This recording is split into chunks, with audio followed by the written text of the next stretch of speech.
आमची मावशी ज्या ज्या ठिकाणी जाते त्या त्या ठिकाणी तेथील कोणी ना कोणीतरी रसिक प्रेक्षक हे मावशीच्या प्रेमात पडतातच.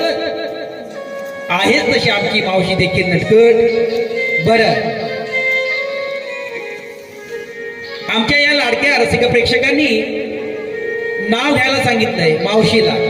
बरं, नाव कोणाचं घ्यायला सांगितलंय? नाव घ्यायला सांगितलंय मंजुळेचं. ऐकलात ना? रोमॅन्टिक नाव घ्यायचंय मावशीनं. आणि ते कुणाचं माहितीये का? मंजुळा.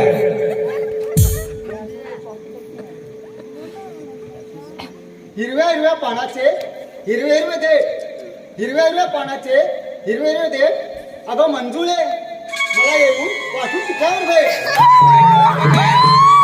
या मावशीनं